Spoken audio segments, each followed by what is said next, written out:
Bom, então vamos lá, vamos começar a nossa aula de Lei de Execuções Penais, parte 1. O propósito desse curso é nós vermos todos os princípios básicos da execução penal. Vamos começar falando sobre a finalidade da execução penal, né? Então, finalidade da execução penal, o cumprimento integral do disposto na sentença e a reinserção social do condenado são os dois objetivos visados pela execução penal. Primeiro, vamos entender aqui. Uma pessoa pratica um ato considerado típico e ilícito, um crime. Essa pessoa, então, é submetida a um processo em que lhe é assegurado o contraditório em ampla defesa. Ao final desse processo, ele é considerado culpado e ele vai receber uma sentença penal condenatória.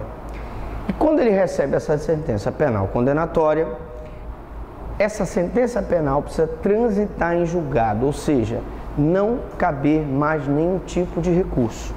A partir desse momento, ela transitando em julgado, é que ele finalmente é considerado culpado. Enquanto ela não transitar em julgado, vigora o princípio da presunção de inocência, ou presunção de não culpa. Transitada e julgada a sentença, é expedida a guia de execução, que é o nosso início do processo de execução.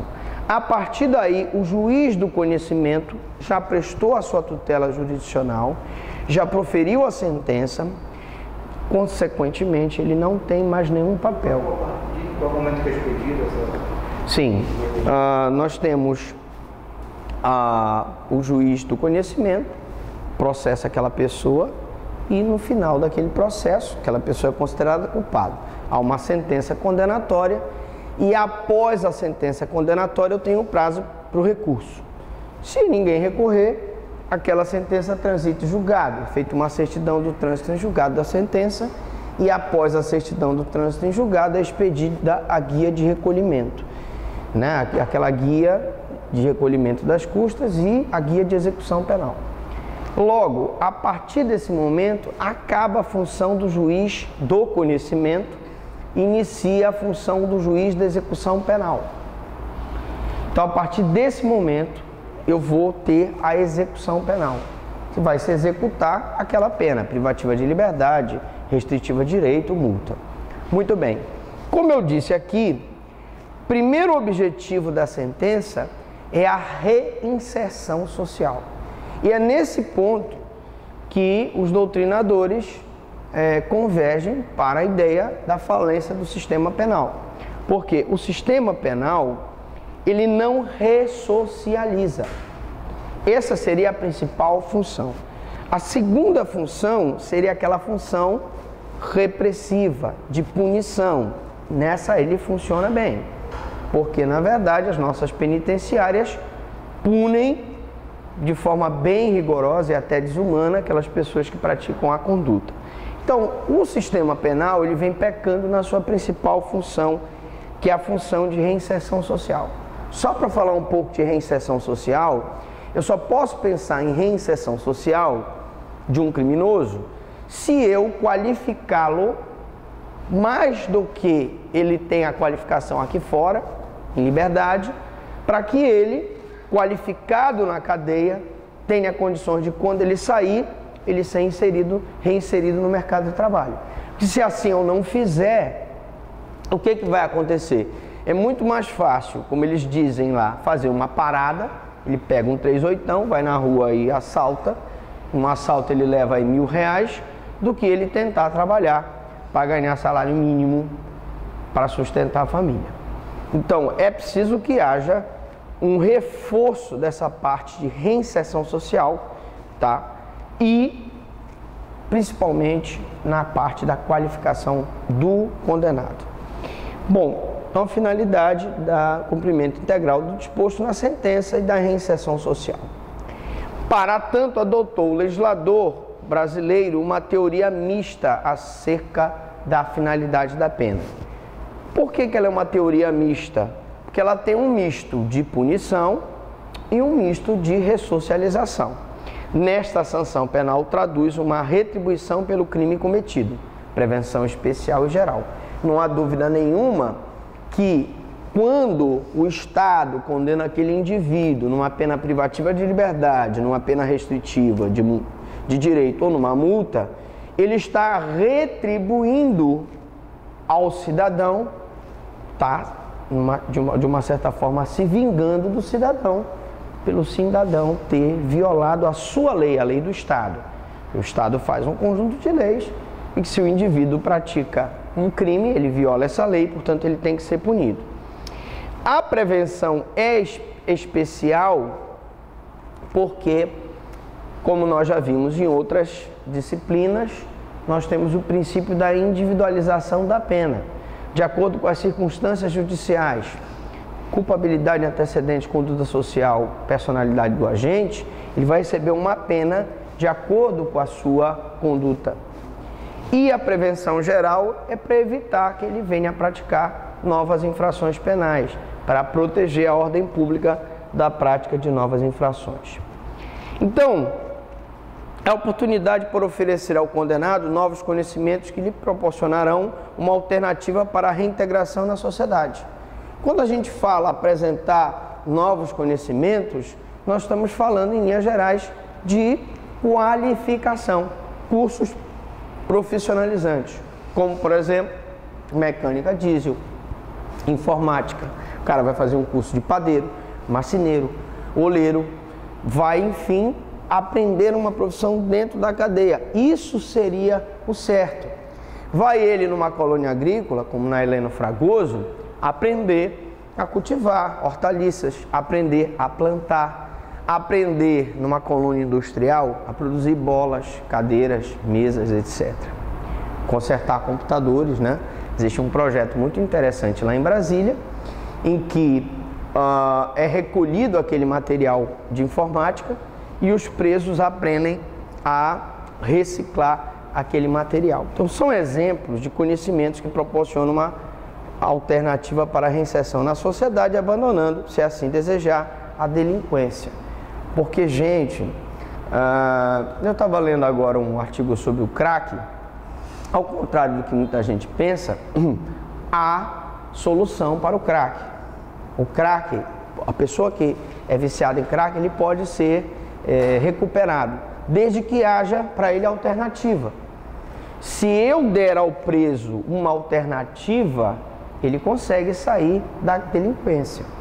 Mas se eu não der a ele a alternativa, ele voltará para a delinquência. É muito simples. Se eu ofereço para ele um curso profissionalizante, ele tem condição de ressocializar. Se eu não ofereço, ele fica sem essa ressocialização. Uma pergunta em relação ao que você falou aí, se é viável isso aí, se existe. Por exemplo, lá em Americana, o preso, antes de ser preso, ele tinha uma profissão. Ele era um pedreiro, bom pedreiro. Sim. Ele foi preso.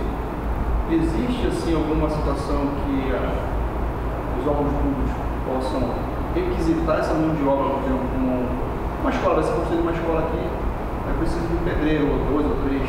Existe a possibilidade de pegar esse cara que tem conhecimento nessa atividade, né, de fazer construir? Pode. Isso abater na... Pode. Tanto no regime fechado quanto no regime semiaberto, e principalmente no regime aberto, existe a possibilidade do preso trabalhar em obras públicas. Eu sempre venho dizendo isso nos cursos de execução penal. Então, você pode pegar o preso, levar para construir uma... O cara é pedreiro, né? Ele vai ter uma escola, vai pegar o preso, vai fazer com que ele trabalhe naquela escola para ajudar na construção daquela escola. E aquele trabalho dele, para cada 3 dias trabalhado dele, ele abate um dia de pena. É o que nós chamamos de remissão. Nós tivemos a oportunidade de ver isso na aula de Teoria Geral da Execução Penal. Agora, por que não fazem? Algum dos argumentos é de que, para eles trazerem vários presos, por exemplo, vários pedreiros que estão presos, para trabalhar numa escola, eles teriam que ter uma escolta. Então, se tu traz um pedreiro para trabalhar numa escola e não tem a escolta, pode ser que ele, na hora que ele estiver construindo, a primeira oportunidade que ele tiver, ele foge. E aí? Essa possibilidade possibilidade se estende ao regime fechado também? Também, tá? Só como exemplo, o Joseph Stalin, ele construiu a Transiberiana com os presos políticos e os presos que ele tinha lá. Não, o Joseph Vissarionovich Dumkashvili, o Joseph Stalin pegou lá, e hoje a Transiberiana é a maior ferrovia do mundo, né? Que, não sei se é, não sei se é. Diga lá, Valente. O processo de execução também é secreto, assim como se viu. Também é o quê? É secreto. Acompanha o processo principal. O processo de execução, a execução penal é muito diferente da execução civil. Isso eu posso te assegurar, tá? Por vários motivos. Um deles é que isso está se tratando do direito de liberdade do cidadão, que é um direito indisponível. Na execução civil, no processo civil, nós estamos tratando basicamente de um direito patrimonial, né? Que é disponível. Bom, finalidade da execução. Trata-se da fusão da teoria retribucionista, estás aqui porque queres, voltarás se quiseres, terás que ser punido pela tua conduta que tu praticaste, e ou abolicionista, né, absoluta, com a teoria unitarista ou relativa. A teoria unitarista ou relativa é justamente aquela que diz, bom, tudo bem, por um lado a pena tem essa função de punição, mas por um outro lado eu tenho que reinseri-lo na sociedade, porque a função da pena não é só punir, a função da pena é ressocializar. Bom, e aí nós temos então a seguinte pergunta: professor Franklin, qual a natureza jurídica da execução penal? Então, entende-se que a execução penal tem natureza jurídica mista ou complexa, porque nela são praticados atos de natureza administrativa e jurisdicional. Por quê, professor? Explique aí, vamos lá. Se uma pessoa está presa numa cadeia pública, ou está presa e começa a sentir dores no dente, ou sentir uma dor abdominal, ele precisa receber um atendimento médico. Então esse preso vai fazer um requerimento para quem? Para o delegado de polícia, o diretor do estabelecimento, para que ele seja atendido. É uma permissão de saída. Essa permissão de saída é um pedido administrativo, não passa pela mão do juiz, não precisa chegar à instância jurisdicional, basta que o delegado autorize ele a sair. Permissão de saída, para ele fazer um atendimento médico, para ele fazer um atendimento odontológico, vai fazer com escolta, diferente da saída temporária, em que ele vai sair sem escolta. Nós vamos ver isso num outro momento na saída temporária. Permissão de saída é administrativa, saída temporária é jurisdicional. Outros exemplos de jurisdicional: pedido de sursi, pedido de livramento condicional, pedido de detração, pedido de remissão, tá? Pedido de indulto, todos esses são jurisdicionais. Então a execução penal é um misto, em que tu tens pedidos administrativos que tu fazes diretamente ao diretor do estabelecimento penitenciário, como por exemplo, pedir uma certidão de comportamento do preso, é um pedido administrativo, não precisa passar pelo juiz, e jurisdicional, quando precisar passar pelo juiz. Para se comprovar o alegado, basta o exame do artigo 66 da LEP, no qual estão as atribuições do juiz das execuções penais. Quando nós falarmos na aula de órgãos de execução penal, nós vamos ver item por item cada atribuição do juiz da execução penal. Vamos ver item por item cada atribuição do promotor da execução e outros órgãos de execução penal. Muito bem. No inciso 1 ao 4 do mencionado artigo estão os atos do juiz de natureza jurisdicional. E aí, só como exemplo, né, decisão sobre livramento condicional, decisão sobre detração, remissão, né? Nós temos a questão do excesso do desvio, que nós vimos na aula de teoria geral da execução penal, e nós vamos voltar a falar do excesso do desvio. E enquanto que nos incisos restantes, do 6º até o 9º, nós temos o ato de nítida natureza administrativa, função judiciária em sentido estrito, em que, por exemplo, eu tenho a questão de certidões, eu tenho a questão da permissão do preso para que ele faça um tratamento odontológico, um tratamento médico, né? Eu tenho a transferência do preso de um estabelecimento para o outro e etc. Bom, então, só para reforçar essa questão da natureza administrativa, o diretor, por exemplo, tem as seguintes funções. O diretor do estabelecimento prisional autoriza a assistência médica ao condenado fora do presídio. Então, está o preso com dor de dente, está o preso com uma dor de barriga, o preso será levado fora do presídio para assistência médica e quem decide é o diretor. Quando não houver no estabelecimento meios para garantir a saúde do recluso. Então, nós temos aqueles médicos que vão trabalhar dentro do presídio, que foi o caso do Drauzio Varela, que trabalhou vários anos dentro do presídio, tá? E quando não tem um departamento médico dentro do estabelecimento prisional, essa saída do preso para ser atendido fora, com escolta, é deferida pelo diretor do estabelecimento. Concede, por exemplo, a permissão de saída, que eu acabei de falar, que a permissão de saída é diferente da autorização de saída, tá? Nos casos de falecimento ou doença grave do cônjuge, né? Nós, inclusive, vimos na teoria geral da execução uma petiçãozinha mostrando o falecimento do irmão do preso, né? Parece que era o irmão, né? Então, vimos um exemplo de que se falece o irmão do preso, ele tem direito aí, ele é preso, mas ele também é ser humano, tem direito de se despedir do irmão, do cônjuge ascendente ou descendente, ou da companheira ou do companheiro, bem como para tratamento do condenado, o cara que está com uma doença grave. Concede autorização para trabalho externo, olha aí. Então, o preso pode pedir uma autorização para trabalhar fora. Mas isso aí seria jurisdicional ou administrativo? Bom, nós temos aqui,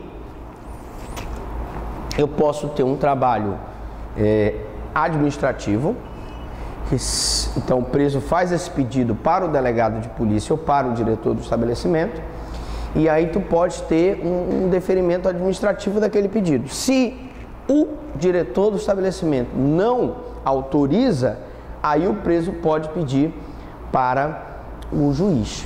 Então o juiz seria uma segunda instância se tu não consegue administrativamente. Então tu pode pedir, o preso pode dizer, olha, doutor, é o seguinte, eu quero trabalhar aqui, vai haver uma reforma da delegacia, eu sou pedreiro, eu quero trabalhar para fazer a reforma da delegacia. Aí o delegado, torrão, não. Então tá bom, eu vou pedir para o juiz. Uma pergunta na prática, agora como é que você vai chegar ao juiz? Se antes de chegar ao juiz tem que depender do diretor. Mas peraí, isso é na prática. Pera lá, vamos lá. O certo, e por isso que nós temos milhares de faculdades de direito, temos aí Defensoria Pública, a OAB, os advogados, o correto era eu ter, isso está previsto em lei, o juiz, o promotor, o defensor público tem que ir no estabelecimento prisional pelo menos uma vez por mês.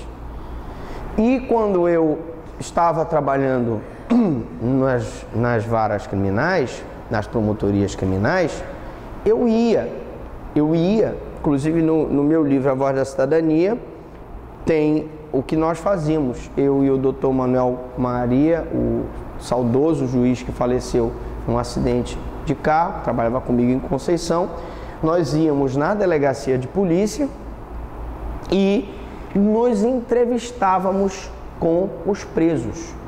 Cada preso tinha direito de reclamar o que ele quisesse reclamar. Então, às vezes reclamava da comida, às vezes reclamava de que estava com dor de dente, estava com dor, sei lá, no estômago, e isso chegava a nós, porque nós íamos até eles. Esse é o correto. Então, se o preso é pedreiro, quer ajudar na reforma da delegacia e o delegado não deixa, na hora que o juiz for lá, na hora que o promotor for lá, na hora que o defensor for lá, ele vai chegar e vai dizer, olha, doutor, poxa, eu pedi para o delegado me deixar trabalhar aqui, mas ele não me deixa, será que dá para o senhor entrar com uma petição para o juiz? Esse é o correto. Bom, você vai me dizer, mas isso é na teoria, na prática deveria acontecer isso. Lógico que eu tenho estabelecimentos que ninguém vai lá. Da promotoria, não é isso? Sim, o promotor pode fazer esse pedido, tá? Mas é muito mais fácil quando vai. No caso, quando nós íamos eu, o juiz e as duas defensoras que trabalhavam com a gente lá em Conceição do Araguaia. Se houvesse alguma coisa, se resolvia na hora lá. Porque, claro, aí tá o triunvirato, né? Tá a tríade, né? O juiz, promotor e defensor. A gente lá, qualquer coisa, fazia o pedido na hora, o juiz deferia e acabou, resolvia.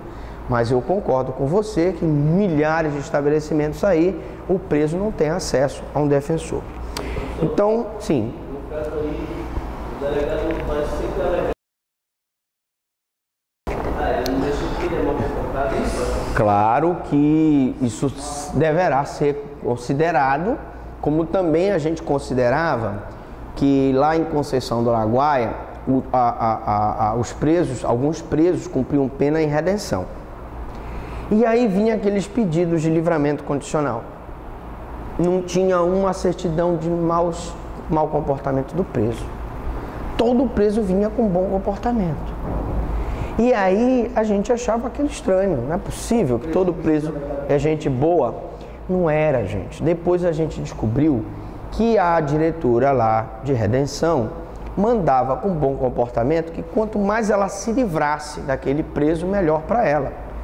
Por isso é que nós continuamos defendendo, embora o exame criminológico não seja obrigatório, a necessidade do exame criminológico, que é o preso passar por um psicólogo, por um assistente social, por um médico psiquiatra, para saber se ele apresenta ainda risco à sociedade.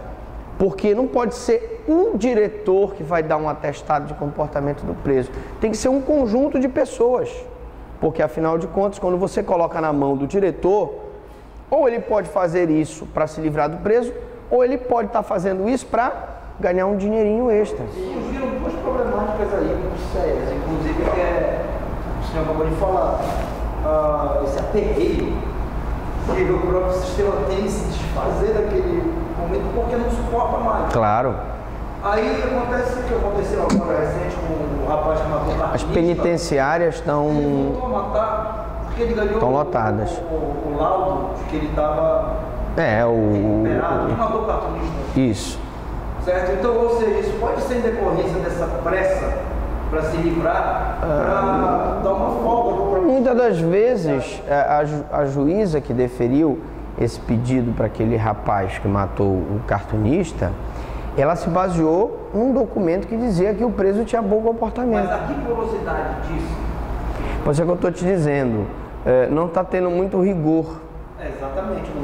Quando se tirou, antigamente, quando eu comecei a estudar, em 1889, brincadeira, há muitos anos atrás, o exame criminológico era obrigatório. E aí, o que é que a doutrina começou a dizer? Mas é muito burocrático, porque nós não temos psiquiatras, nós não temos assistentes sociais, não temos psicólogo. Então se retirou a obrigatoriedade do exame criminológico e se colocou na mão do diretor do estabelecimento. Na mão de uma pessoa, um poder muito grande. Exatamente, eu cheguei na segunda problemática, que seria essa, a arbitrariedade. Aí o diretor se livra. O diretor quer se livrar daquele preso. Então ele dá... É impressionante, a gente só recebia boas notícias dos presos lá. E isso, né? Pode ocorrer de efeito contrário. Ele pode segurar o preso por alguma cisma pessoal ou ideológica. Sim. E essa seria a minha pergunta. Por que age como fiscalizador e punidor desse tipo de arbitrariedade administrativa? Sim, se o diretor fornecer uma certidão falsa, vai ser punido na forma da lei, por crime contra a administração pública. Tá? Então vamos continuar, senão a gente não termina. Vamos lá. Claro, ele vai saber, e seria interessante ele não se basear só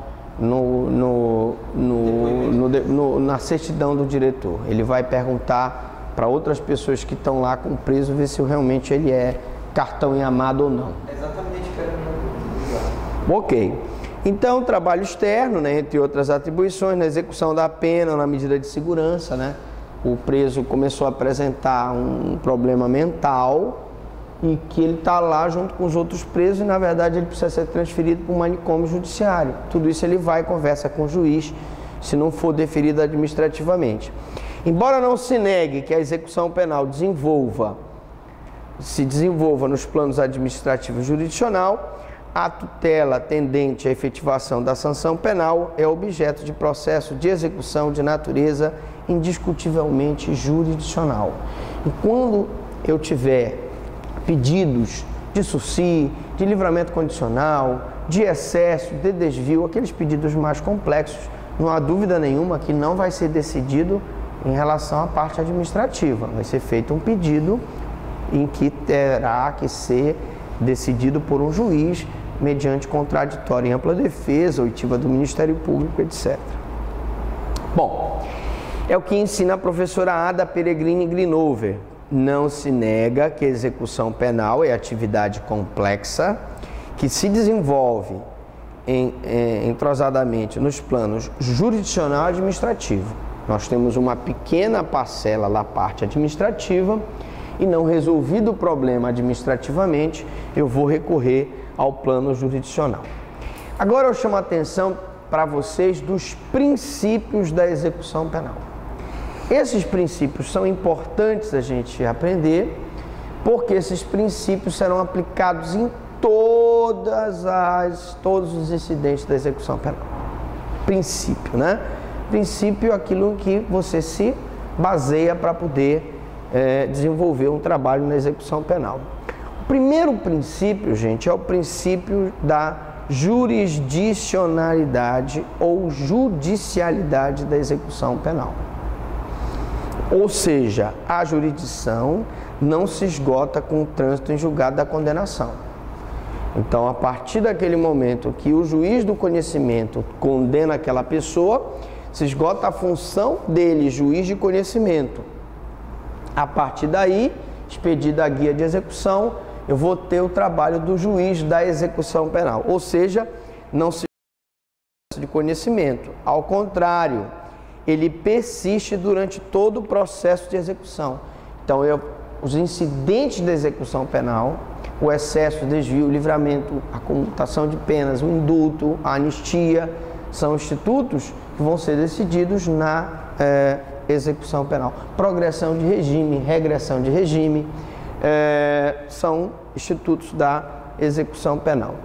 Na verdade, o processo de execução é a segunda e última fase do processo de conhecimento, aplicando-se a ela, a execução, o devido processo legal, o que implica a adoção do contraditório, da ampla defesa e de outros princípios nela inerentes. Eu queria só esclarecer para vocês, se eu colocasse aqui, que se eu falar em processo, né, ou procedimento, eu teria aqui o processo de conhecimento, eu teria o processo de execução, e teria aqui o processo cautelar. O processo de conhecimento, por sua vez, ele se divide em declaratório, constitutivo e sancionatório.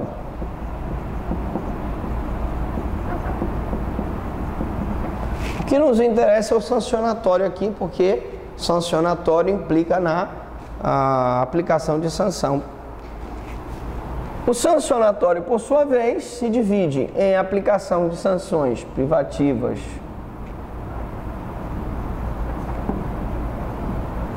de liberdade, restritivas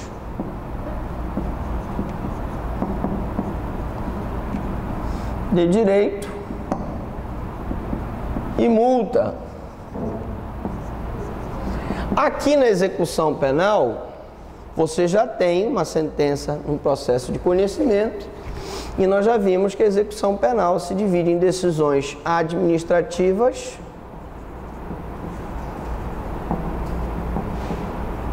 e judiciais. Eu posso ter processos cautelares